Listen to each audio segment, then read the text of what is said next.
तो वह अपने मन के अनुकूल वैसा ही रूप धारण कर लेता है। इसका कारण यह है कि उसने अपने चित्त को मेरे साथ जोड़ दिया है। जो योगी दूसरे शरीर में प्रवेश करना चाहे वह ऐसी भावना करे कि मैं उसी शरीर में हूँ।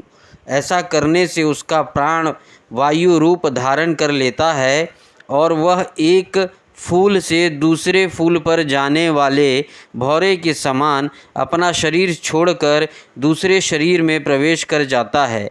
योगी को यदि शरीर का परित्याग करना हो तो एड़ी से गुदा द्वार को दबाकर प्राणवायु को क्रमश हृदय, वक्षस्थल, कंठ और मस्तक में ले जाए।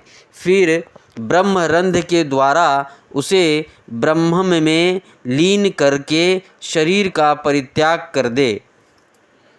यदि उसे देवताओं के विहार स्थलों में क्रीड़ा करने की इच्छा हो तो मेरे शुद्ध सत्वमय स्वरूप की भावना करे। ऐसा करने से सतगुण की अंश स्वरूपा सुर सुंदरियाँ विमान पर चढ़कर उसके पास पहुँच जाती है। जिस पुरुष ने मेरे सत्य संकल्प स्वरूप में अपना चित्त स्थिर कर दिया है, उसी के ध्यान में संलग्न है, वह अपने मन से जिस समय जैसा संकल्प करता है उसी समय उसका वह संकल्प सिद्ध हो जाता है। मैं ईश्वर तत्व और वशीतव इन दोनों सिद्धियों का स्वामी हूँ, इसलिए कभी कोई मेरी आज्ञा टाल नहीं सकता। जो मेरे उस रूप का चिंतन करके उसी भाव से युक्त हो जाता है, मेरे समान उसकी आज्ञा को भी कोई टाल नहीं सकता। जिस योगी का चित्त मेरी धारणा करते करते मेरी भक्ति के प्रभाव से शुद्ध हो गया है, उसकी बुद्धि जन्म मृत्यु आदि अदृष्ट विषयों को भी जान लेती है, और तो क्या भूत भविष्य और वर्तमान की सभी बातें उसे मालूम हो जाती है। जैसे जल के द्वारा जल में रहने वाले प्राणियों का नाश नहीं होता, वैसे ही जिस योगी ने अपना चित्त मुझ में लगाकर शिथिल कर दिया है, उसके योगमय शरीर को अग्नि, जल आदि कोई भी पदार्थ नष्ट नहीं कर सकते। जो पुरुष श्रीवत्स आदि चिन्ह और शंख, गदा, चक्र, पद्म आदि आयुधों से विभूषित तथा ध्वजा, छत्र, चवर आदि से संपन्न मेरी अवतारों का ध्यान करता है, वह अजय हो जाता है। इस प्रकार जो विचारशील पुरुष मेरी उपासना करता है और योग धारणा के द्वारा मेरा चिंतन करता है, उसे वे सभी सिद्धियां पूर्णतः प्राप्त हो जाती है जिनका वर्णन मैंने किया है। प्यारे उद्धव, जिसने अपने प्राण, मन और इंद्रियों पर विजय प्राप्त कर ली है, जो संयमी है और मेरे ही स्वरूप की धारणा कर रहा है, उसके लिए ऐसी कोई भी सिद्धि नहीं है जो दुर्लभ हो। उसे तो सभी सिद्धियां प्राप्त ही है। परंतु श्रेष्ठ पुरुष कहते हैं कि जो लोग भक्ति योग अथवा ज्ञान योग आदि उत्तम योगों का अभ्यास कर रहे हैं, जो मुझसे एक हो रहे हैं, उनके लिए इन सिद्धियों का प्राप्त होना एक विघ्न ही है, क्योंकि इनके कारण व्यर्थ ही उनके समय का दुरुपयोग होता है। जगत में जन्म, औषधि, तपस्या और मंत्र आदि के द्वारा जितनी सिद्धियां प्राप्त होती है, वे सभी योग के द्वारा मिल जाती है। परंतु योग की अंतिम सीमा मेरे सारूप्य, सालोक्य आदि की प्राप्ति बिना मुझमें चित्त लगाए किसी भी साधन से नहीं प्राप्त हो सकती। ब्रह्मवादियों ने बहुत ही साधन बतलाए हैं, योग, सांख्य और धर्म आदि। उनका एवं समस्त सिद्धियों का एकमात्र मैं ही हेतु, स्वामी और प्रभु हूँ। जैसे स्थूल पंचभूतों में बाहर भीतर सर्वत्र सूक्ष्म पंच महाभूत ही हैं, सूक्ष्म भूतों के अतिरिक्त स्थूल भूतों की कोई सत्ता ही नहीं है, वैसे ही मैं समस्त प्राणियों के भीतर दृष्टा रूप से और बाहर दृश्य रूप से स्थित हूँ।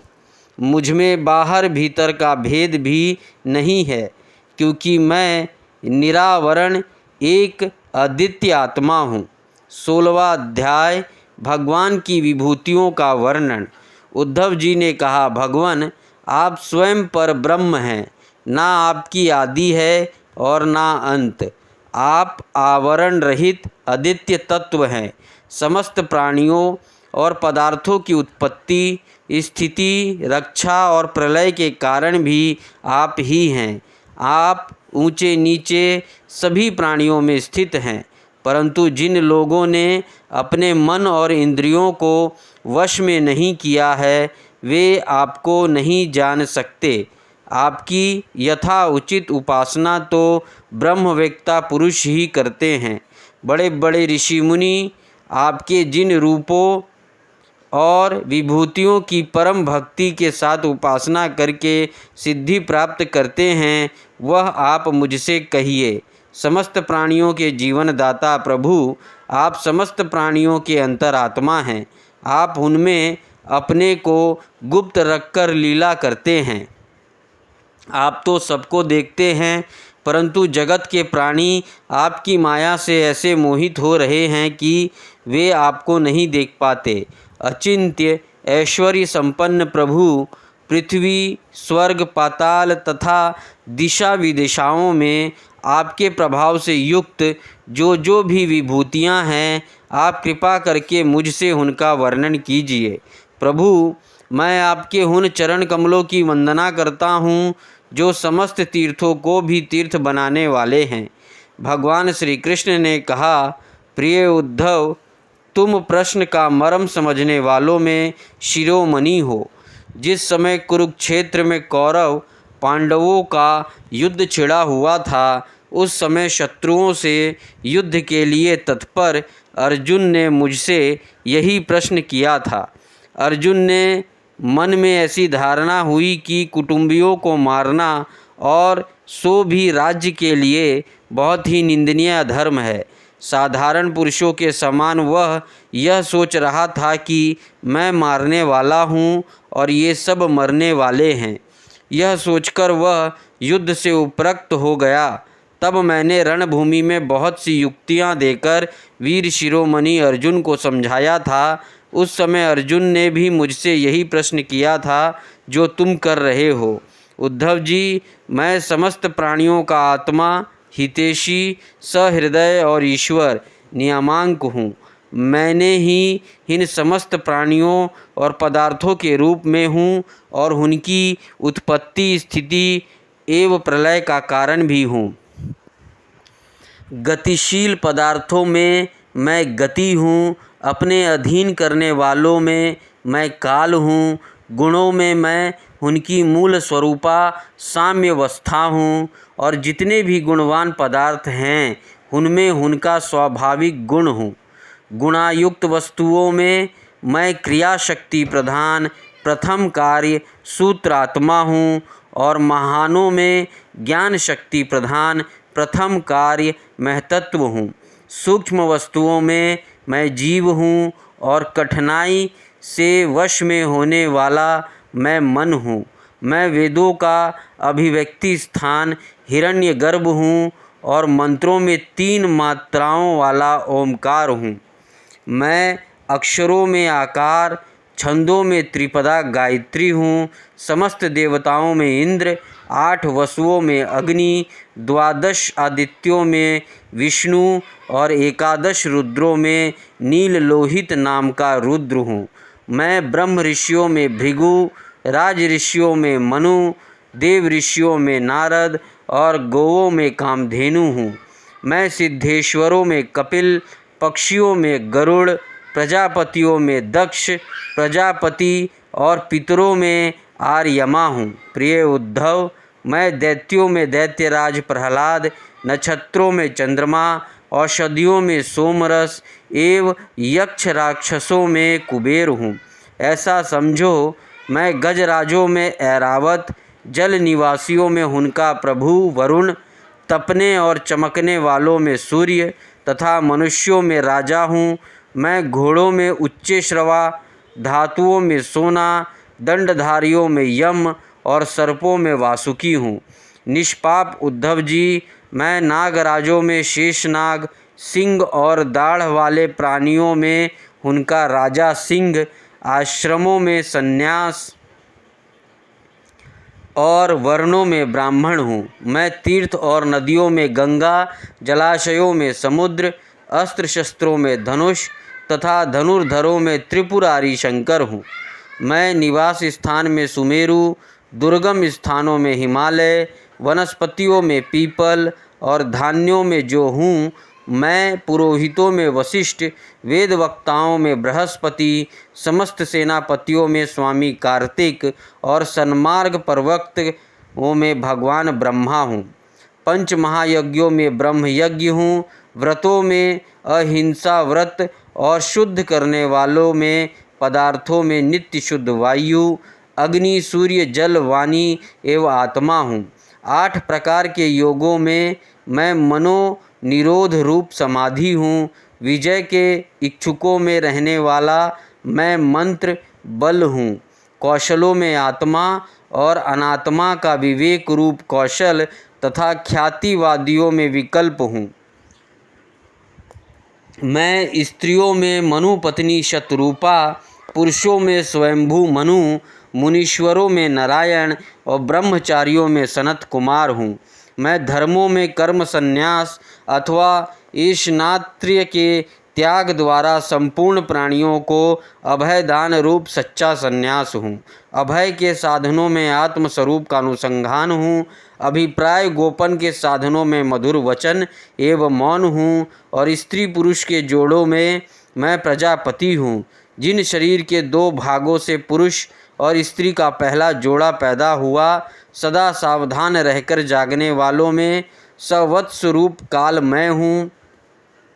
ऋतुओं में वसंत, महीनों में मार्गशीर्ष और नक्षत्रों में अभिजीत हूँ। मैं युगों में सतयुग, विवेकियों में महर्षि देवल और असित व्यासों में श्री कृष्ण द्वैपायन व्यास तथा कवियों में मनस्वी शुक्राचार्य हूँ।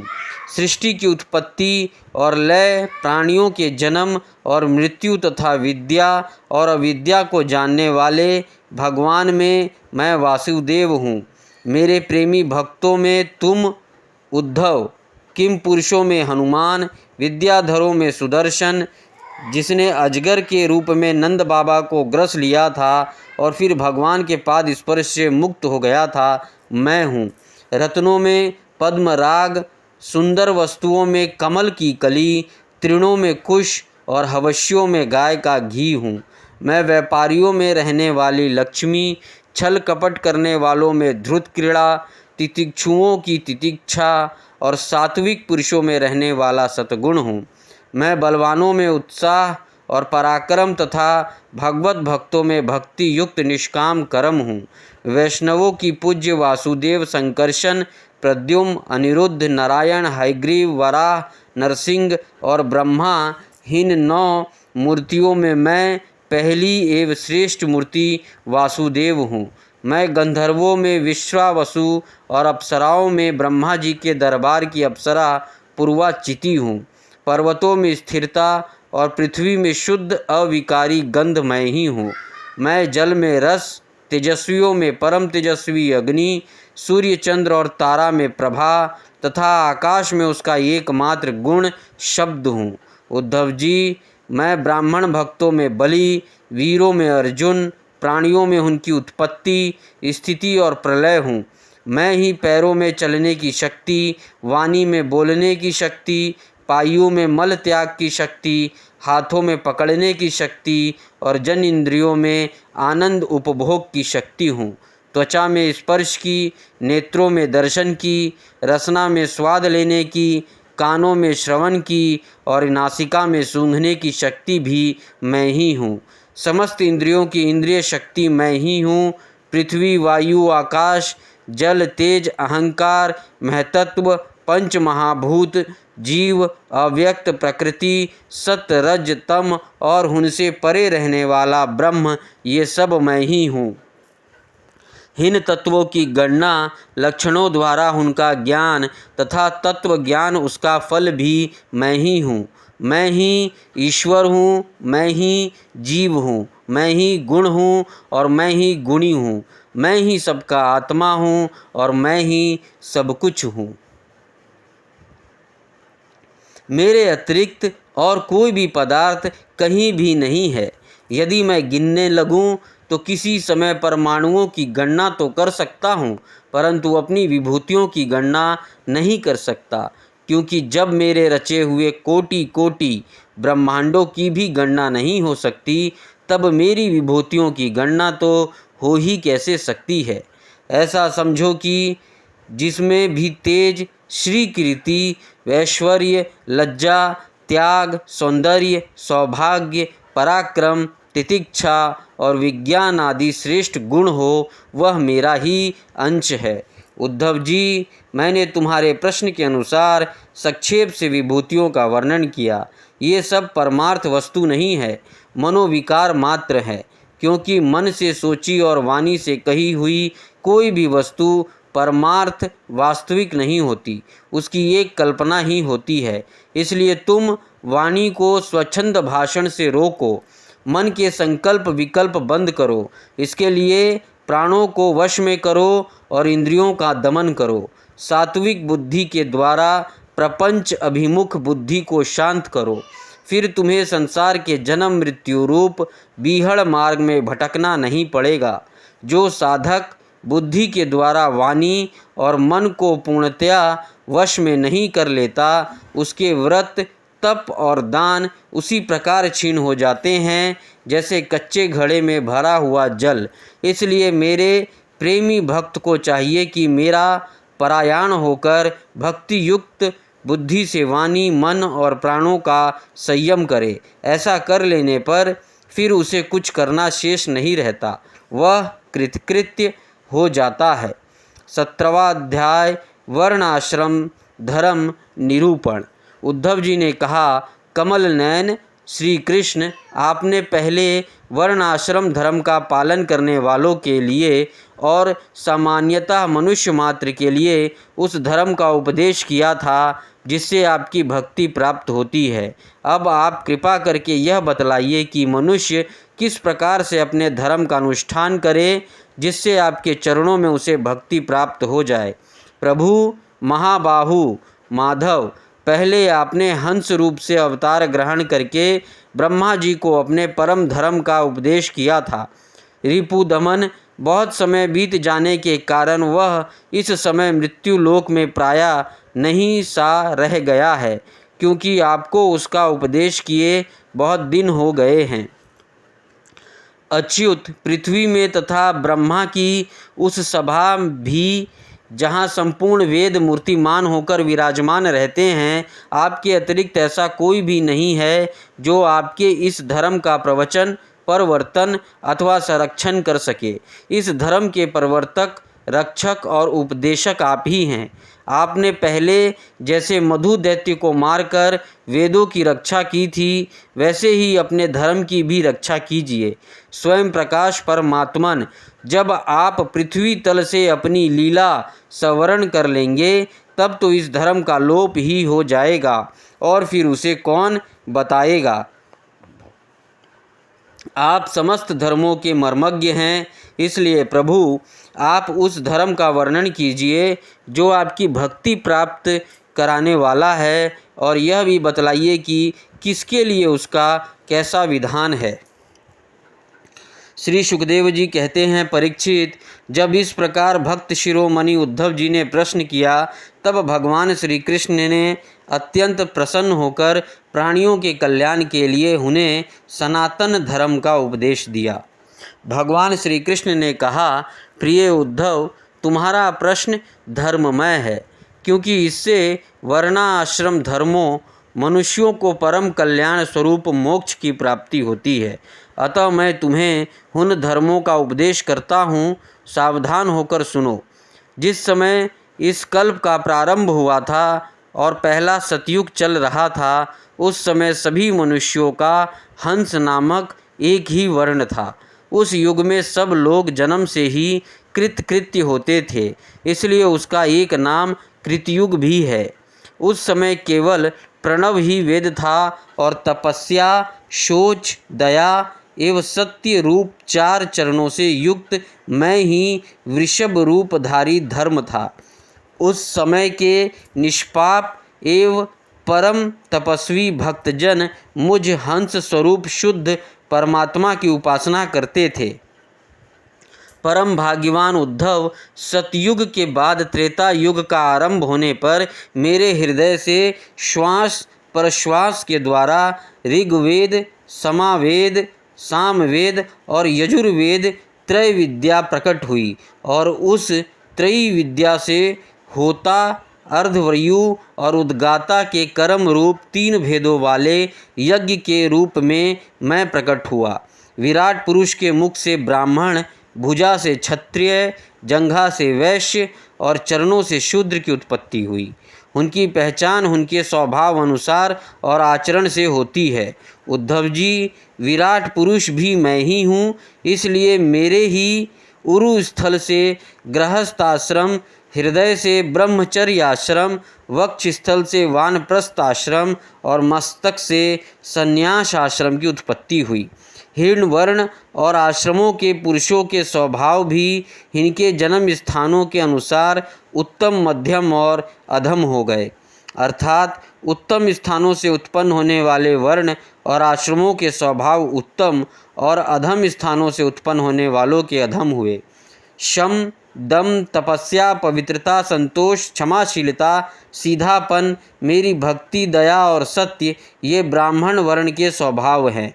तेज, बल, धैर्य, वीरता, सहनशीलता, उदारता, उद्योगशीलता, स्थिरता, ब्राह्मण भक्ति और ऐश्वर्य ये क्षत्रिय वर्ण के स्वभाव हैं। आस्तिकता, दानशीलता, दंभहीनता, ब्राह्मणों की सेवा करना और धन संचय से संतुष्ट ना होना ये वैश्य वर्ण के स्वभाव हैं। ब्राह्मण, गो और देवताओं की निष्कपट भाव से सेवा करना और उसी से जो कुछ मिल जाए उसमें संतुष्ट रहना ये शूद्र वर्ण के स्वभाव हैं। अपवित्रता, झूठ बोलना, चोरी करना, ईश्वर और परलोक की परवाह ना करना, झूठ मूठ झगड़ना और काम, क्रोध एवं तृष्णा के वश में रहना ये अंत्यजों के स्वभाव हैं। उद्धव जी, 4 वर्ण और चारों आश्रमों के लिए साधारण धर्म यह है कि मन, वाणी और शरीर से किसी की हिंसा ना करे, सत्य पर दृढ़ रहे, चोरी ना करे, काम, क्रोध तथा लोभ से बचे और जिन कामों के करने से समस्त प्राणियों की प्रसन्नता और उनका भला हो वही करे।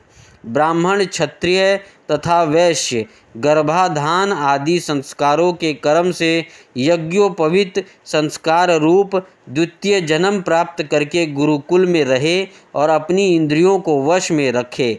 आचार्य के बुलाने पर वेद का अध्ययन करे और उसके अर्थ का भी विचार करे। मेखला, मृगचर्म वर्णों के अनुसार दंड, रुद्राक्ष की माला, यज्ञोपवीत और कमंडलू धारण करे। सिर पर जटा रखे, शौकीनों के लिए दांत और वस्त्र ना धोवे, रंगीन आसन पर ना बैठे और कुश धारण करे। स्नान, भोजन, हवन, जप और मल मूत्र त्याग के समय मौन रहे और कक्ष तथा गुप्त इंद्रियों के बाल और नाखूनों को कभी ना काटे। पूर्ण ब्रह्मचर्य का पालन करे। स्वयं तो कभी वीर्यपात करे ही नहीं। यदि स्वप्न आदि में भी वीर्य स्खलित हो जाए तो जल में स्नान करके प्राणायाम करे एवं गायत्री का जाप करे। ब्रह्मचारी को पवित्रता के साथ एकाग्रचित्त होकर अग्नि, सूर्य, आचार्य, गो, ब्राह्मण, गुरु, वृद्धजन और देवताओं की उपासना करनी चाहिए तथा सायकाल और प्रातःकाल मौन होकर संध्या उपासना एवं गायत्री का जप करना चाहिए। आचार्य को मेरे ही स्वरूप समझे, कभी उनका तिरस्कार ना करें, उन्हें साधारण मनुष्य समझकर दोष दृष्टि ना करें, क्योंकि गुरु सर्वदेवमय होता है। सायकाल और प्रातःकाल दोनों समय जो कुछ भिक्षा में मिले वह लाकर गुरुदेव के आगे रख दे। केवल भोजन ही नहीं, जो कुछ हो सब। तदनंतर उनके आज्ञा अनुसार बड़े संयम से भिक्षा आदि का यथाउचित उपयोग करे।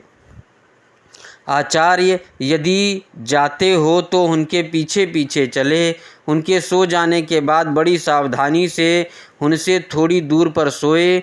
थके हो तो पास बैठकर चरण दबाए और बैठे हो तो उनके आदेश की प्रतीक्षा में हाथ जोड़कर पास में ही खड़ा रहे। इस प्रकार अत्यंत छोटे व्यक्ति की भांति सेवा शुश्रूषा के द्वारा सदा सर्वदा आचार्य की आज्ञा में तत्पर रहे। जब तक विद्या अध्ययन समाप्त ना हो जाए तब तक सब प्रकार के भोगों से दूर रहकर इस प्रकार गुरुकुल में निवास करे और कभी अपना ब्रह्मचर्य व्रत खंडित ना होने दे।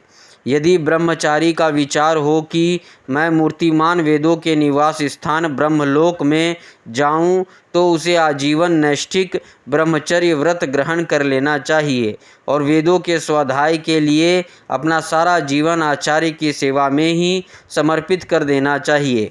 ऐसे ब्रह्मचारी सचमुच ब्रह्म तेज से संपन्न हो जाता है और उसके सारे पाप नष्ट हो जाते हैं।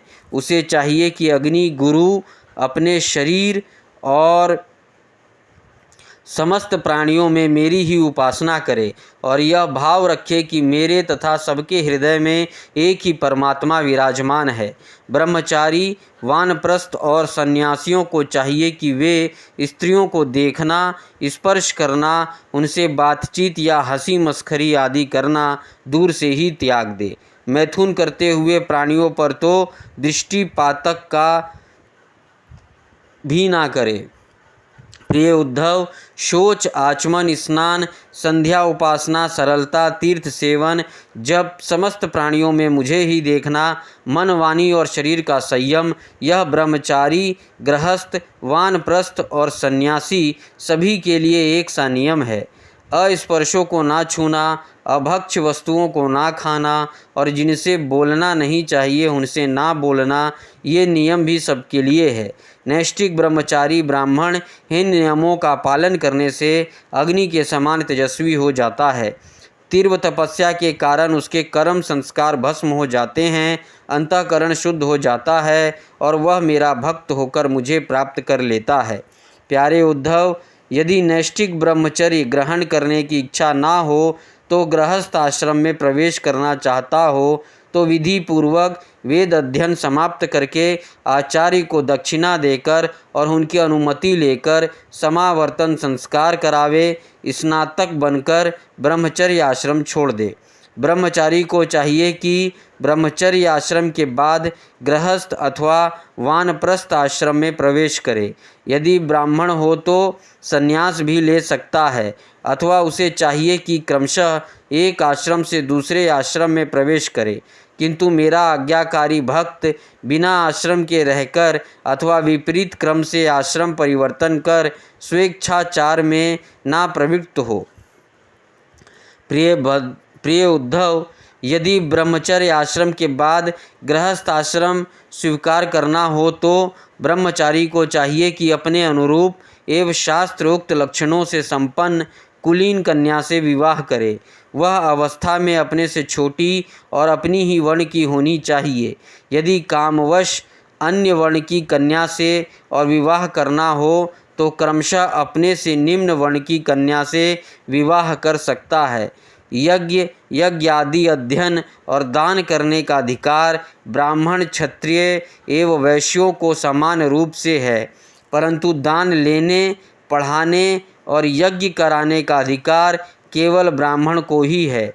ब्राह्मण को चाहिए कि इन तीनों वृत्तियों में प्रतिग्रह अर्थात दान लेने की वृत्ति को तपस्या, तेज और यश का नाश करने वाली समझकर पढ़ाने और यज्ञ कराने के द्वारा ही अपने जीवन निर्वाह करे और यदि इन दोनों वृत्तियों में भी दोष दृष्टि हो तो परावलंबन, दीनता आदि दोष दिखते हो तो अन्न कटने के बाद खेतों में पड़े हुए दाने बिनकर ही अपने जीवन का निर्वाह कर ले।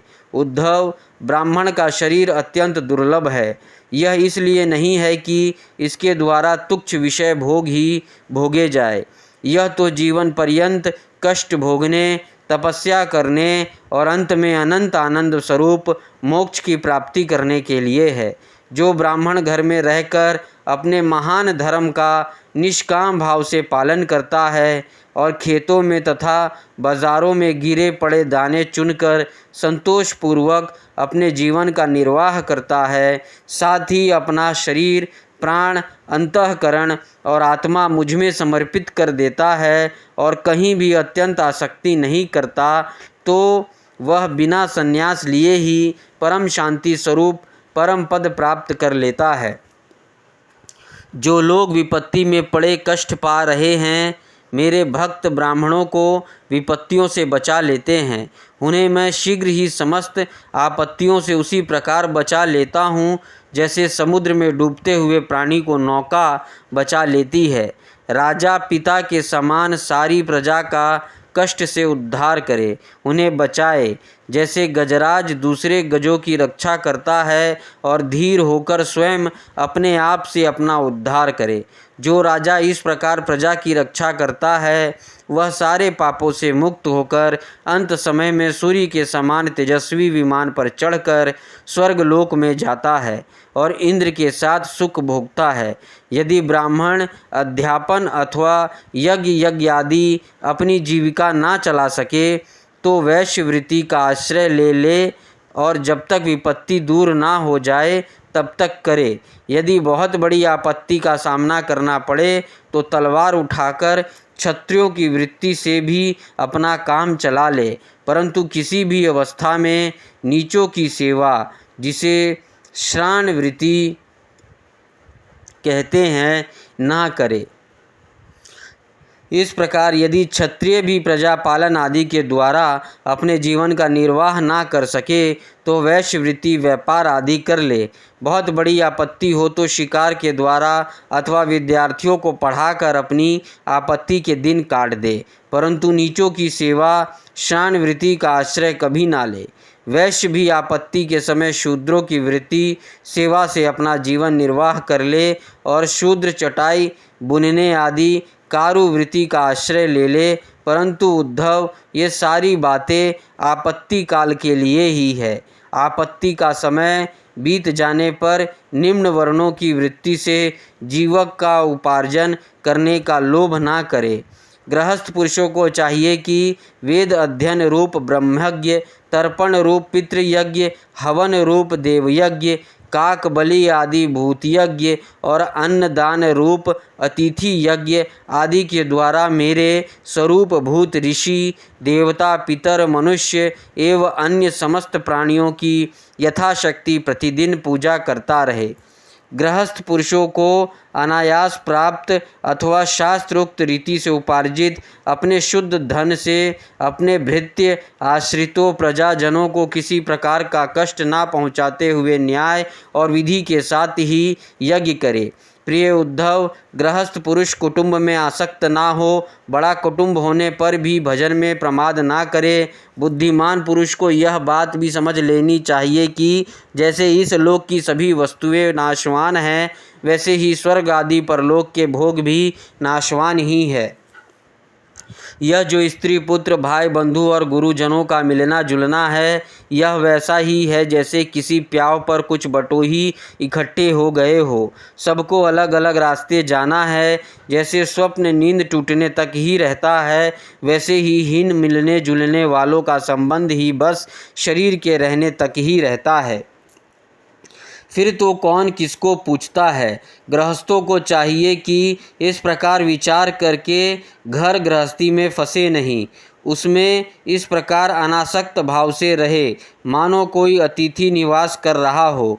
जो शरीर आदि में अहंकार और घर आदि में ममता नहीं करता, उसे घर गृहस्थी के फंदे बांध नहीं सकते। भक्तिमान पुरुष गृहस्थ उचित शास्त्रोक्त कर्मों के द्वारा मेरी आराधना करता हुआ घर में ही रहे, अथवा यदि पुत्रवान हो तो वानप्रस्थ आश्रम में चला जाए या संन्यास आश्रम स्वीकार कर ले। प्रिय उद्धव, जो लोग इस प्रकार का गृहस्थ जीवन ना बिताकर घर गृहस्थी में ही आसक्त हो जाते हैं, स्त्री पुरुष और धन की कामनाओं में फंसकर हाय हाय करते रहते और मूढ़तावश स्त्री लंपट और कृपण होकर मैं मेरे के फेरे में पड़ जाते हैं, वे बंध जाते हैं। वे सोचते रहते हैं, हाय हाय मेरे माँ बाप बूढ़े हो गए, पत्नी के बाल बच्चे अभी छोटे छोटे हैं, मेरे ना रहने पर ये दीन अनाथ और दुखी हो जाएंगे, फिर इनका जीवन कैसा रहेगा। इस प्रकार घर गृहस्थी की वासना से जिसका चित्त विक्षिप्त हो रहा है, वह मूढ़ बुद्धि पुरुष विषय भोगों से कभी तृप्त नहीं होता, उन्हीं में उलझकर अपना जीवन खो बैठता है और मरकर घोर तमोमय नरक में जाता है। 18वां अध्याय वानप्रस्थ और सन्यासी के धर्म। भगवान श्री कृष्ण कहते हैं, प्रिय उद्धव, यदि गृहस्थ मनुष्य वानप्रस्थ आश्रम में जाना चाहे तो अपनी पत्नी को पुत्रों के हाथों सौंप दे तथा अपने साथ ही ले ले और फिर शांत चित्त से अपनी आयु का तीसरा भाग वन में ही रहकर व्यतीत करे। उसे वन के पवित्र कंदमूल और फलों से ही शरीर निर्वाह करना चाहिए। वस्त्र की जगह वृक्षों की छाल पहने अथवा घास पात और मृग छाल से ही काम निकाले। केस, रोए, नख और मूछ दाढ़ी रूप शरीर के मल को हटाए नहीं, दातुन ना करे, जल में घुसकर त्रिकाल स्नान करे और धरती पर ही पड़ा रहे। ग्रीष्म ऋतु में पंचाग्नि तपे, वर्षा ऋतु में खुले मैदान में रहकर वर्षों की बौछार सहे, जोड़ों के दिनों में गले तक जल में डूबा रहे। इस प्रकार घोर तपस्या में जीवन व्यतीत करे। कंद मूलों को केवल आग में भूनकर खा ले अथवा समय अनुसार पके हुए फल आदि के द्वारा ही काम चला ले। उन्हें कूटने की आवश्यकता हो तो ओखली में या सील पर कूट ले, अन्यथा दांतों से ही चबा चबा कर खा ले। वानप्रस्थ आश्रमों को चाहिए कि कौन सा पदार्थ कहाँ से लाना चाहिए, किस समय लाना चाहिए, कौन कौन पदार्थ अपने अनुकूल है, इन बातों को जानकर अपने जीवन निर्वाह के लिए स्वयं ही सब प्रकार के कंद मूल फल आदि ले आए। देश काल आदि से अनभिज्ञ लोगों से लाए एवं अथवा दूसरे के समय के सच्चित पदार्थों को अपने काम में ना ले। निवार आदि जंगली अन्न से ही चरु प्रोडाश आदि तैयार करे और उन्हीं से समय उचित अग्रयाण आदि वैदिक कर्म करे। वानप्रस्थ हो जाने पर वेद विहित पशुओं द्वारा मेरा यज्ञ ना करे। वेद वक्ताओं ने वानप्रस्थी के लिए अग्निहोत्र, दर्श, पौर्णमास और चातुर्मास आदि का वैसा ही विधान किया है जैसे गृहस्थों के लिए है। इस प्रकार घोर तपस्या करते करते मांस सूख जाने के कारण वानप्रस्थी की एक एक नस दिखने लगती है। वह इस तपस्या के द्वारा मेरी आराधना करके पहले तो ऋषियों के लोक में जाता है और वहाँ से फिर मेरे पास आ जाता है, क्योंकि तप मेरा ही स्वरूप है। प्रिय उद्धव, जो पुरुष बड़े कष्ट से किए हुए और मोक्ष देने वाले इस महान तपस्या को स्वर्ग, ब्रह्मलोक आदि छोटे मोटे फलों की प्राप्ति के लिए करता है, उससे बढ़कर मूर्ख और कौन होगा। इसलिए तपस्या का अनुष्ठान निष्काम भाव से ही करना चाहिए। प्यारे उद्धव, वानप्रस्थी जब अपने आश्रम उचित नियमों का पालन करने में असमर्थ हो जाए, बुढ़ापे के कारण उसका शरीर कांपने लगे, तब यज्ञ अग्नियों को भावना के द्वारा अपने अंतःकरण में आरोपित कर ले और अपना मन मुझ में लगाकर अग्नि में प्रवेश कर जाए। यह विधान केवल उनके लिए है जो विरक्त नहीं हैं। यदि उसकी समझ में यह बात आ जाए कि काम्य कर्मों से उनके फल स्वरूप जो लोक प्राप्त होते हैं वे नरकों के समान ही दुखपूर्ण हैं और मन में लोक परलोक से पूरा वैराग्य हो जाए, तो विधि पूर्वक यज्ञ अग्नियों का परित्याग करके संन्यास ले ले। जो वानप्रस्थी सन्यासी होना चाहे वह पहले वेद विधि के अनुसार 8 प्रकार के श्राद्ध और प्राजापत्य यज्ञ से मेरा यज्ञ करे। इसके बाद अपना सर्वस्व ऋतुवजों को दे दे और यज्ञ अग्नियों को अपने प्राणों में लीन कर ले और फिर किसी भी स्थान वस्तु और व्यक्तियों की अपेक्षा ना रखकर स्वच्छंद विचरण करे। उद्धव जी, जब ब्राह्मण संन्यास लेने लगता है तब देवता लोग स्त्री पुत्र आदि सगे संबंधियों का रूप धारण करके उसके संन्यास ग्रहण में विघ्न डालते हैं। वे सोचते हैं कि अरे, यह तो हम लोगों की अवहेलना कर हम लोगों को लांघ कर परमात्मा को प्राप्त होने जा रहा है। यदि सन्यासी वस्त्र धारण करे तो केवल लंगोटी लगा ले और अधिक से अधिक उसके ऊपर एक ऐसा छोटा सा टुकड़ा लपेट ले कि जिससे लंगोटी ढक जाए, तथा आश्रम उचित दंड और कमंडलू के अतिरिक्त और कोई भी वस्तु अपने पास ना रखे। यह नियम आपत्ति काल को छोड़कर सदा के लिए है। नेत्रों से धरती देखकर पैर रखे, कपड़े से छानकर जल पिए, मुंह से प्रत्येक बात सत्यपुत सत्य से पवित्र हुई ही निकले और शरीर से जितनी भी काम करे बुद्धिपूर्वक सोच विचार कर ही करे। वाणी के लिए मौन, शरीर के लिए निश्रेष्ठ स्थिति और मन के लिए प्राणायाम दंड है। जिसके पास ये तीनों दंड नहीं हैं वह केवल शरीर पर बांस के दंड धारण करने से दंडी स्वामी नहीं हो जाता। सन्यासी को चाहिए कि जाति अच्युत और गोधाती आदि पतितों को छोड़कर 4 वर्णों की भिक्षा ले। केवल अनिश्चित 7 घरों से जितना मिल जाए उतने से ही संतोष कर ले। इस प्रकार भिक्षा लेकर बस्ती के बाहर जलाशय पर जाए, वहाँ हाथ पैर धोकर जल के द्वारा भिक्षा पवित्र कर ले। फिर शास्त्र उक्त पद्धति से जिन्हें भिक्षा का भाग देना चाहिए उन्हें देकर जो कुछ बचे उसे मौन होकर खा ले। दूसरे समय के लिए बचाकर ना रखे और ना अधिक मांगकर ही लाए। सन्यासी को पृथ्वी पर अकेले ही विचरना चाहिए, उसकी कहीं भी आसक्ति ना हो। सब इंद्रियां अपने वश में हो, वह अपने आप में ही मस्त रहे, आत्म प्रेम में ही तन्मय रहे। प्रतिकूल से प्रतिकूल परिस्थितियों में भी धैर्य रखे और सर्वत्र समान रूप से स्थित परमात्मा का अनुभव करता रहे। सन्यासी को निर्जन और निर्भय एकांत स्थान में रहना चाहिए। उसका हृदय निरंतर मेरी भावना से विशुद्ध बना रहे। वह अपने आप को मुझसे अभिन्न और अद्वितीय अखंड के रूप में चिंतन करे। वह अपनी ज्ञान निष्ठा से चित्त के बंधन और मोक्ष पर विचार करे तथा निश्चय करे कि इंद्रियों का विषयों के लिए विक्षिप्त होना, चंचल होना बंधन है और उनको संयम में रखना ही मोक्ष है। इसलिए सन्यासी को चाहिए कि मन एवं 5 ज्ञान इंद्रियों को जीत ले। भोगों की क्षुद्रता समझकर उनकी ओर से सर्वथा मुंह मोड़ ले और अपने आप में ही परम आनंद का अनुभव करे। इस प्रकार वह मेरी भावना से भरकर पृथ्वी में विचरता रहे। केवल भिक्षा के लिए ही नगर, गांव, अहीरों की बस्तियां या यात्रियों की टोली में जाए।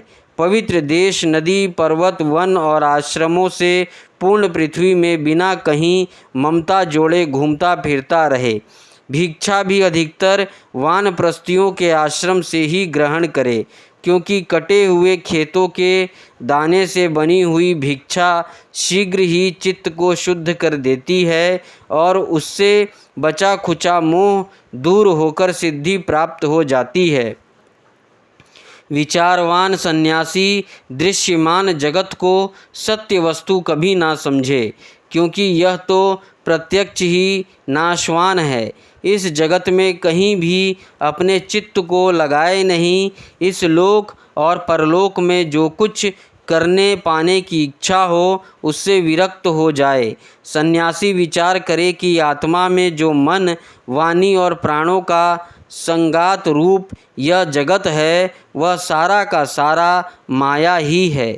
इस विचार के द्वारा उसका बाध करके अपने स्वरूप में स्थित हो जाए और फिर कभी उसका स्मरण भी ना करे।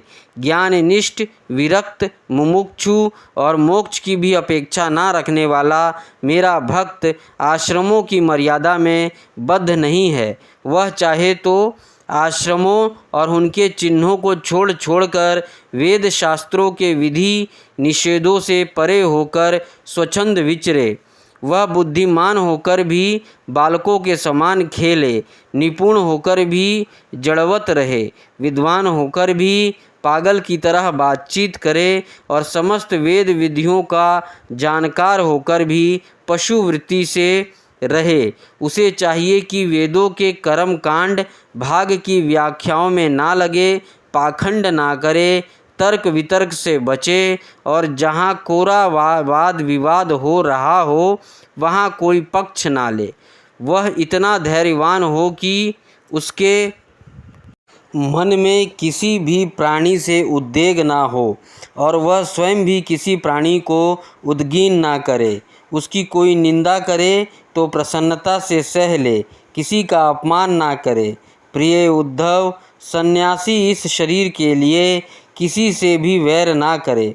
ऐसा वैर तो पशु करते हैं। जैसे एक ही चंद्रमा जल से भरे हुए विभिन्न पात्रों में अलग अलग दिखाई देता है, वैसे ही एक ही परमात्मा समस्त प्राणियों में और अपने में भी स्थित है। सबकी आत्मा तो एक ही है। पंचभूतों से बने हुए शरीर ही सबके एक ही हैं, क्योंकि सब पांच भौतिक ही तो हैं। प्रिय उद्धव, सन्यासी को किसी दिन यदि समय पर भोजन ना मिले तो उसे दुखी नहीं होना चाहिए और यदि बराबर मिलता रहे तो हर्षित नहीं होना चाहिए। उसे चाहिए कि वह धैर्य रखे, मन में हर्ष और विषाद दोनों प्रकार के विकार ना आने दे, क्योंकि भोजन मिलना और ना मिलना दोनों ही प्रारब्ध के अधीन है। भिक्षा अवश्य मांगनी चाहिए। ऐसा करना उचित ही है, क्योंकि भिक्षा से ही प्राणों की रक्षा होती है। प्राण रहने से ही तत्व का विचार होता है और तत्व विचार से ही तत्व ज्ञान होकर मुक्ति मिलती है। सन्यासी को प्रारब्ध के अनुसार अच्छी या बुरी जैसी भी भिक्षा मिल जाए उसी से पेट भर ले। वस्त्र और बिछौने भी जैसे मिल जाए उन्हीं से काम चला ले। उनमें अच्छेपन और बुरेपन की कल्पना ना करे। जैसे मैं परमेश्वर होने पर भी अपनी लीला से ही शौच आदि शास्त्र उक्त नियमों का पालन करता हूँ, वैसे ही ज्ञाननिष्ठ पुरुष भी शौच, आचमन, स्नान और दूसरे नियमों का लीला से ही आचरण करे। वह शास्त्र विधि के अधीन होकर विधि किंकर होकर ना करे, क्योंकि ज्ञाननिष्ठ पुरुष को भेद की प्रतीति ही नहीं होती। जो पहले थी वह भी मुझ सर्व आत्मा के साक्षात्कार से नष्ट हो गई। यदि कभी कभी मरण पर्यंत बाधित भेद की प्रतीति भी होती है, तब भी देहपात हो जाने पर वह मुझसे एक हो जाता है। उद्धव जी, यह तो हुई ज्ञानवान की बात। अब केवल वैराग्यवान की बात सुनो। जितेंद्रिय पुरुष अब यह निश्चय हो जाए कि संसार के विषयों के भोग का फल दुख ही दुख है, तब वह विरक्त हो जाए और यदि वह मेरी प्राप्ति के साधनों को ना जानता हो तो भगवत वंचितन में तन्मय रहने वाले ब्रह्मनिष्ठ सद्गुरु की शरण ग्रहण करे। वह गुरु की दृढ़ भक्ति करे, श्रद्धा रखे और उनमें दोष कभी ना निकाले। जब तक ब्रह्मा का ज्ञान हो तब तक बड़े आदर से मुझे ही गुरु के रूप में समझता हुआ उनकी सेवा करे, किंतु जिसने 5 इंद्रिय और मन इन छयों पर विजय प्राप्त नहीं की है, जिसके इंद्र रूपी घोड़े और बुद्धि रूपी सारथी बिगड़े हुए हैं और जिसके हृदय में ना ज्ञान है और ना वैराग्य, वह यदि त्रिदंडी सन्यासी का वेश धारण कर पेट पालता है तो वह सन्यास धर्म का सत्यानाश ही कर रहा है और अपने पूज्य देवताओं को, अपने आप को और अपने हृदय में स्थित मुझ को ठगने की चेष्टा करता है। अभी उस वेश मात्र के सन्यासी की वासनाएं छीन नहीं हुई है, इसलिए वह इस लोक और परलोक दोनों से हाथ धो बैठता है। सन्यासी का मुख्य धर्म है शांति और अहिंसा। वानप्रस्थी का मुख्य धर्म है तपस्या और भगवत भाव। गृहस्थ का मुख्य धर्म है प्राणियों की रक्षा और यज्ञ याग तथा ब्रह्मचारी का मुख्य धर्म है आचार्य की सेवा। गृहस्थ भी केवल ऋतु काल में ही अपनी स्त्री का सहवास करे, उसके लिए भी ब्रह्मचर्य, तपस्या, शौच, संतोष और समस्त प्राणियों के प्रति प्रेम भाव ये मुख्य धर्म है। मेरी उपासना तो सभी को करनी चाहिए। जो पुरुष इस प्रकार अनन्य भाव से अपने वर्ण आश्रम धर्म के द्वारा मेरी सेवा में लगा रहता है और समस्त प्राणियों में मेरी भावना करता रहता है, उसे मेरे अविचल भक्ति प्राप्त हो जाती है। उद्धव जी, मैं संपूर्ण लोकों का एकमात्र स्वामी, सबकी उत्पत्ति और प्रलय का परम कारण ब्रह्म हूँ। नित्य निरंतर बढ़ने वाली अखंड भक्ति के द्वारा वह मुझे प्राप्त कर लेता है। इस प्रकार वह गृहस्थ अपने धर्म पालन के द्वारा अंतःकरण को शुद्ध करके मेरे ऐश्वर्य को, मेरे स्वरूप को जान लेता है और ज्ञान विज्ञान से संपन्न होकर शीघ्र ही मुझे प्राप्त कर लेता है। मैंने तुम्हें यह सदाचार रूप वर्ण आश्रमियों का धर्म बतलाया है। यदि इस धर्म अनुष्ठान में मेरी भक्ति का पूट लग जाए तब तो इसे अनायास ही परम कल्याण स्वरूप मोक्ष की प्राप्ति हो जाए।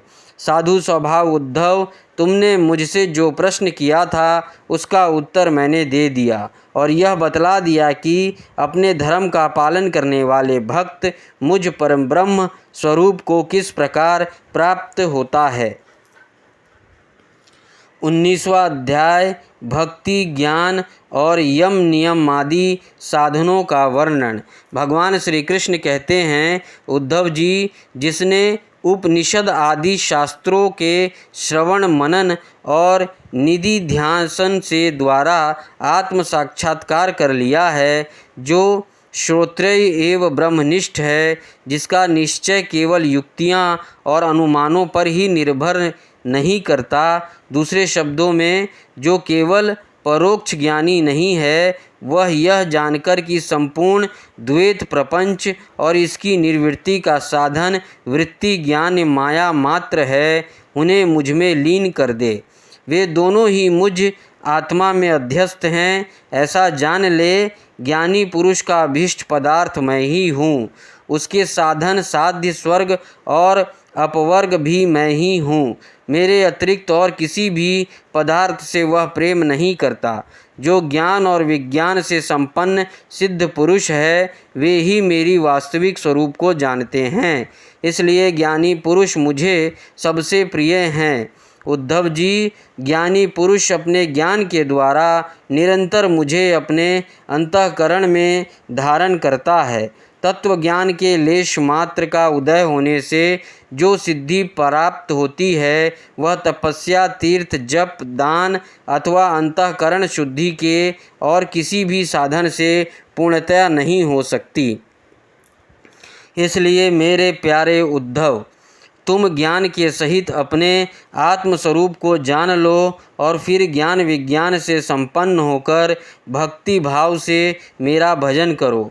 बड़े बड़े ऋषि मुनियों ने ज्ञान विज्ञान रूप यज्ञ के द्वारा अपने अंतःकरण में मुझ सब यज्ञों के अधिपति आत्मा का यज्ञ करके परम सिद्धि प्राप्त की है। उद्धव, आध्यात्मिक, आदि दैविक और आदि भौतिक, इन तीन विकारों की समिष्टि ही शरीर है और वह सर्वथा तुम्हारे आश्रित है।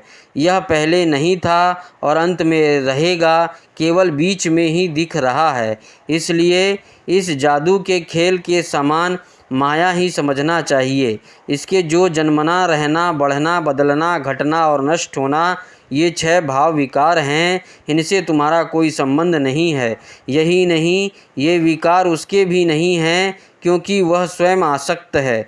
आसक्त वस्तु तो पहले नहीं थी, बाद में भी नहीं रहेगी, इसलिए बीच में भी उसका कोई अस्तित्व नहीं है। उद्धव जी ने कहा, विश्वरूप परमात्मा, आप ही विश्व के स्वामी हैं। आपका यह वैराग्य और विज्ञान से युक्त सनातन एवं विशुद्ध ज्ञान जिस प्रकार सुदृढ़ हो जाए, उसी प्रकार मुझे स्पष्ट करके समझाइए और उस अपने भक्ति योग का भी वर्णन कीजिए जिससे ब्रह्मा आदि महापुरुष भी ढूंढा करते हैं। मेरे स्वामी, में जो पुरुष इस संसार के विकट मार्ग में तीनों तापों के थपेड़े खा रहा है और भीतर बाहर जल भुन रहे हैं, उनके लिए आपके अमृतवर्षी युगल चरण अरविंदों की छत्र छाया के अतिरिक्त और कोई भी आश्रय नहीं दिखता। महान अनुभव, आपका यह अपना सेवक अंधेरे कुएं में पड़ा हुआ है। काल रूपी सर्प ने इसे डस रखा है, फिर भी विषयों के क्षुद्र सुख भोगों की तीव्र तृष्णा मिटती नहीं, बढ़ती ही जा रही है। आप कृपा करके इसका उद्धार कीजिए और इससे मुक्त करने वाली वाणी की सुधा धारा से इसे सारोबोर कर दीजिए। भगवान श्री कृष्ण ने कहा, उद्धव जी, जो प्रश्न तुमने मुझसे किया है, यही प्रश्न धर्मराज युधिष्ठिर ने धार्मिक शिरोमणि भीष्म पितामह से किया था। उस समय हम सभी लोग वहाँ विद्यमान थे। जब भारतीय महायुद्ध समाप्त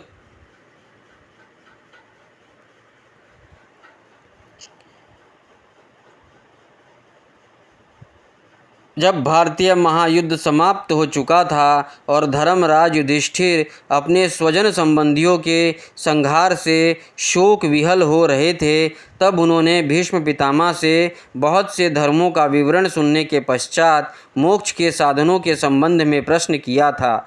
उस समय भीष्म पितामह के मुख से सुने हुए मोक्ष धर्म मैं तुम्हें सुनाऊंगा, क्योंकि वे ज्ञान, वैराग्य, विज्ञान, श्रद्धा और भक्ति के भाव से परिपूर्ण हैं। उद्धव जी, जिस ज्ञान से प्रकृति, पुरुष, महतत्व, अहंकार और पंच तन्मात्रा, ये 9 5 ज्ञानेंद्रियाँ, 5 कर्म इंद्रियाँ और 1 मन, ये 11 5 महाभूत और 3 गुण अर्थात इन 28 तत्वों को ब्रह्मा से लेकर तृण तक संपूर्ण कार्य में देखा जाता है और इनमें भी एक परम तत्व को अनुगत रूप से देखा जाता है। यह परोक्ष ज्ञान है, ऐसा मेरा निश्चय है। जब जिस एक तत्व से अनुगत एक आत्मात्मक तत्वों को पहले देखता था, उनके पहले के समान ना देखे, किंतु एक परम कारण ब्रह्म को ही देखे, तब यही निश्चित विज्ञान कहा जाता है। इस ज्ञान और विज्ञान को प्राप्त करने की युक्ति यह है कि यह शरीर आदि जितने भी त्रिगुणात्मक सावयव पदार्थ हैं, उनकी स्थिति, उत्पत्ति और प्रलय का विचार करे। जो तत्व वस्तु सृष्टि के प्रारंभ में और अंत में कारण रूप से स्थिर रहती है, वही मध्य में भी रहती है और वही प्रतीयमान कार्य से प्रतीयमान कार्ययंत्रों में अनुगत भी होती है। फिर उन कार्यों का प्रलय अथवा बाग होने पर उसके साक्षी एवं अधिष्ठान रूप से शेष रह जाती है। वही सत्य परामार्थ वस्तु है, ऐसा समझे। श्रुति, प्रत्यक्ष, ऐतिही और अनुमान प्रमाणों से यह 4 मुख्य है। इनकी कसौटी पर कसने से दृश्य प्रपंच अस्थिर, नश्वर एवं विकारी होने के कारण सत्य सिद्ध नहीं होता। इसलिए विवेकी पुरुष इस विविध कल्पना रूप अथवा शब्द मात्र प्रपंच से विरक्त हो जाता है। विवेकी पुरुष को चाहिए कि वह स्वर्ग आदि फल देने वाले यज्ञ आदि कर्मों के परिणामी नश्वर होने के कारण ब्रह्मलोक पर्यंत स्वर्ग आदि सुख अदृष्टों को भी इस प्रत्यक्ष विषय सुख के समान ही अमंगल, दुखदायी एवं नाशवान समझे। निष्पाप उद्धव जी, भक्ति योग का वर्णन मैं तुम्हें पहले ही सुना चुका हूँ, परंतु उसमें तुम्हारी बहुत प्रीति है, इसलिए मैं तुम्हें फिर से भक्ति प्राप्त होने का श्रेष्ठ साधन बतलाता हूँ। जो मेरी भक्ति प्राप्त करना चाहता हो, वह मेरी अमृतमयी कथा में श्रद्धा रखे, निरंतर मेरे गुण, लीला और नामों का संकीर्तन करे, मेरी पूजा में अत्यंत निष्ठा रखे और स्तोत्रों, के द्वारा मेरी स्तुति करे, मेरी सेवा पूजा में प्रेम रखे और सामने साष्टांग लौट कर प्रणाम करे, मेरे भक्तों की पूजा करे, मेरी पूजा से बढ़कर करे और समस्त प्राणियों में मुझे ही देखे, अपने एक एक अंग की चेष्टा केवल मेरे लिए करे, वाणी से मेरे ही गुणों का गान करे और अपना मन भी मुझे ही अर्पित कर दे तथा सारी कामनाएं छोड़ दे, मेरे लिए धन भोग और प्राप्त सुख का भी परित्याग कर दे और जो कुछ यज्ञ दान हवन जप व्रत और तप किया जाए वह सब मेरे लिए ही करे। उद्धव जी, जो मनुष्यहीन धर्मों का पालन करते हैं और मेरे प्रति आत्मनिवेदन कर देते हैं, उनके हृदय में मेरे प्रेममयी भक्ति का उदय होता है और जिसे मेरी भक्ति प्राप्त हो गई उसके लिए और किसी दूसरी वस्तु का प्राप्त होना शेष रह जाता है। इस प्रकार के धर्मों का पालन करने से चित्त में जब सतगुण की वृद्धि होती है और वह शांत होकर आत्मा में लग जाता है, उस समय साधक को धर्म, ज्ञान, वैराग्य और ऐश्वर्य स्वयं ही प्राप्त हो जाते हैं। यह संसार विविध कल्पनाओं से भरपूर है। सच पूछो तो इसका नाम तो है किंतु कोई वस्तु नहीं है। जब चित्त इसमें लगा दिया जाता है तब इंद्रियों के साथ इधर उधर भटकने लगता है। इस प्रकार चित्त में रजोगुण की बाढ़ आ जाती है, वह असत वस्तु में लग जाता है और उसके धर्म ज्ञान आदि तो लुप्त हो ही जाते हैं। वह अधर्म, अज्ञान और मोह का भी घर बन जाता है। उद्धव, जिससे मेरी भक्ति हो वही धर्म है, जिससे ब्रह्मा और आत्मा की एकता का साक्षात्कार हो वही ज्ञान है, विषयों से असंग निर्लेप रहना ही वैराग्य है और अनिमा आदि सिद्धियां ही ऐश्वर्य है। उद्धव जी ने कहा, रिपुसूदन, यम और नियम कितने प्रकार के हैं? श्री कृष्ण, शम क्या है? दम क्या है? प्रभु, तितिक्षा और धैर्य क्या है? आप मुझे दान, तपस्या, शूरता, सत्य और ऋत का भी स्वरूप बतलाइए। त्याग क्या है? अभिष्ट धन कौन सा है? यज्ञ किसे कहते हैं और दक्षिणा क्या वस्तु है? श्रीमान केशव, पुरुष का सच्चा बल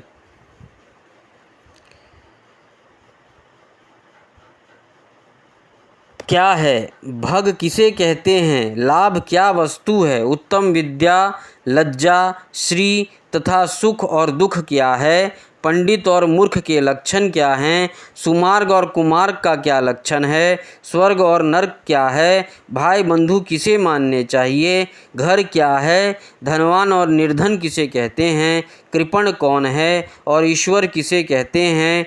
भक्त वत्सल प्रभु, आप मेरे इन प्रश्नों का उत्तर दीजिए और साथ ही इनके विरोधी भावों के भी व्याख्या कीजिए।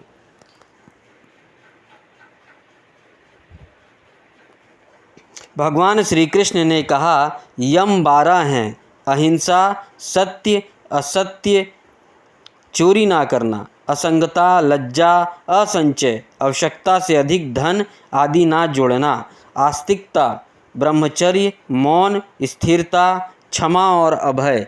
नियमों की संख्या भी 12 ही है। शौच बाहरी पवित्रता और भीतरी पवित्रता को कहते हैं। जप, तप, हवन, श्रद्धा, अतिथि सेवा, मेरी पूजा, तीर्थ यात्रा, परोपकार की चेष्टा, संतोष और गुरु सेवा, इस प्रकार यम और नियम दोनों की संख्या 12-12 है। ये साकाम और निष्काम दोनों प्रकार के साधकों के लिए उपयोगी है। उद्धव जी, जो पुरुष इनका पालन करते हैं वे यम और नियम उनकी इच्छा अनुसार उन्हें भोग और मोक्ष दोनों प्रदान करते हैं। बुद्धि का मुझ में लग जाना ही शम है। इंद्रियों के संयम का नाम दम है। न्याय से प्राप्त दुख के सहने का नाम तितिक्षा है। जीवा और जन इंद्रियों पर विजय प्राप्त करना धैर्य है। किसी से द्रोह ना करना, सबको अभय देना दान है। कामनाओं का त्याग करना ही तप है। अपनी वासनाओं पर विजय प्राप्त करना ही शूरता है। सर्वत्र समस्वरूप सत्य स्वरूप परमात्मा का दर्शन ही सत्य है। इसी प्रकार सत्य और मधुर भाषणों को ही महात्माओं ने रित कहा है। कर्मों में आसक्त ना होना ही शौच है। कामनाओं का त्याग ही सच्चा संन्यास है। धर्म ही मनुष्य का अभिष्ट धन है। मैं परमेश्वर ही यज्ञ हूँ। ज्ञान का उपदेश देना ही दक्षिणा है। प्राणायाम ही श्रेष्ठ बल है। मेरा ऐश्वर्य ही भग है। मेरी श्रेष्ठ भक्ति ही उत्तम लाभ है। सच्ची विद्या वही है जिससे ब्रह्मा और आत्मा का भेद मिट जाता है। पाप करने से घृणा होने का नाम ही लज्जा है। निरपेक्षता आदि गुण ही शरीर का सच्चा सौंदर्य श्री है। दुख और सुख दोनों की भावना का सदा के लिए नष्ट हो जाना ही सुख है। विषय भोगों की कामना ही दुख है। जो बंधन और मोक्ष का तत्व जानता है वही पंडित है। शरीर आदि में जिसका मेपन है वही मूर्ख है। जो संसार की ओर से निर्वृत्त करके मुझे प्राप्त करा देता है वही सच्चा सुमार्ग है। चित्त की बहिर्मुखता ही कुमार्ग है। सत्गुण की वृद्धि ही स्वर्ग और सखे तमोगुण की वृद्धि ही नरक है। गुरु ही सच्चा भाई बंधु है और वह गुरु मैं हूँ। यह मनुष्य शरीर ही सच्चा घर है तथा सच्चा धनी वह है जो गुणों से संपन्न है, जिसके पास गुणों का खजाना है, जिसके चित्त में असंतोष है, अभाव का बोध है, वह दरिद्र है। जो जितेंद्रिय नहीं है वही कृपण है। समर्थ, स्वतंत्र और ईश्वर वह है जिसकी चित्त वृत्ति विषयों में आसक्त नहीं है। इसके विपरीत जो विषयों में आसक्त है वही सर्वथा असमर्थ है। प्यारे उद्धव, तुमने जितने प्रश्न पूछे थे उनका उत्तर मैंने दे दिया। इनको समझ लेना मोक्ष मार्ग के लिए सहायक है। मैं तुम्हें गुण और दोष का लक्षण अलग अलग कहाँ तक बताऊँ। सबका सारांश इतने में ही समझ लो कि गुणों और दोषों पर दृष्टि जाना ही सबसे बड़ा दोष है और गुण दोषों पर दृष्टि ना जाकर अपने शांत निसंकल्प स्वरूप में स्थिर रहे वही सबसे बड़ा गुण है।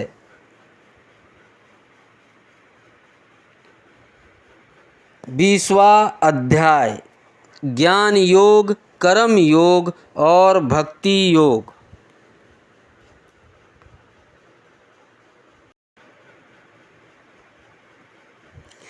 उद्धव जी ने कहा, कमल नयन श्री कृष्ण, आप सर्वशक्तिमान हैं। आपकी आज्ञा ही वेद है। उसमें कुछ कर्मों के करने के लिए विधि है और कुछ को करने का निषेध है। यह विधि निषेध कर्मों के गुण और दोष की परीक्षा करके ही तो होता है। वर्णाश्रम भेद, प्रतिलोम और अनुलोम रूप वर्ण संकर कर्मों की उपयुक्त और अनुपयुक्त द्रव्य, देश, आयु और काल तथा स्वर्ग और नरक के भेदों का बोध भी वेदों से ही होता है। इसमें संदेह नहीं कि आपकी वाणी ही वेद है, परंतु उसमें विधि निषेध ही तो भरा पड़ा है। यदि उसमें गुण और दोष में भेद करने वाली दृष्टि ना हो तो वह प्राणियों को कल्याण करने में समर्थ ही कैसे हो। सर्वशक्तिमान परमेश्वर, आपकी वाणी वेद ही पितर, देवता और मनुष्यों के लिए श्रेष्ठ मार्गदर्शक का काम करता है, क्योंकि उसी के द्वारा स्वर्ग, मोक्ष आदि अदृष्ट वस्तुओं का बोध होता है और इस लोक में भी किसी का कौन सा साध्य है और क्या साधन है, इसका निर्णय भी उसी से होता है। प्रभु, इसमें संदेह नहीं कि गुण और दोषों में भेद दृष्टि आपकी वाणी वेद के ही अनुसार है, किसी की अपनी कल्पना नहीं। परंतु प्रश्न तो यह है कि आपकी वाणी ही भेद का निषेध भी करती है। यह विरोध देखकर मुझे भ्रम हो रहा है। आप कृपा करके मेरा यह भ्रम मिटाइए। भगवान श्री कृष्ण ने कहा, प्रिय उद्धव, मैंने ही वेदों में एवं अन्यत्र भी मनुष्य का कल्याण करने के लिए अधिकारी भेद से 3 प्रकार के योगों का उपदेश किया है। वे हैं ज्ञान, कर्म और भक्ति।